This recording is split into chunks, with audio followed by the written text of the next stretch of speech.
Our cake has been cooking for about 45 minutes. I'm going to test it now and see if it's finished cooking. If not, we'll put it back in the oven and cook it for another 5 to 10 minutes. We're going to insert a skewer or a toothpick in the center of the cake, and it should come out not gooey, but there's still maybe a little bit, because it's a very moist cake. There might be a little something on it. It doesn't have to be dry, but it shouldn't be gooey. So we're going to go take a look. Okay, we'll just put the skewer right in the center of the cake and pull that out.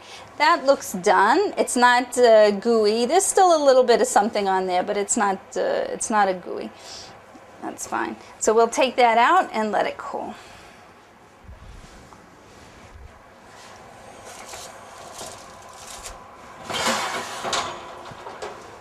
Let that cool on a metal rack until it's completely cooled. As you can see right now, it's very high. It will fall down a little bit, and it may even fall down in the center. After about 10 minutes of cooling, we're going to remove the outer edge of the springform pan and let the cake cool a little bit longer.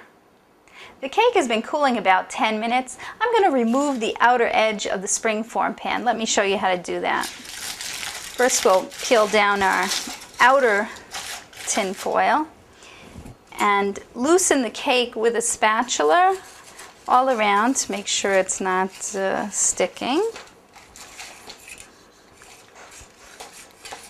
Okay, and then just pull this and release it, and you see it just very gently remove that, being careful not to pull the cake. You go nice and slow. There you go. Now we'll just let that cool until it's completely cooled.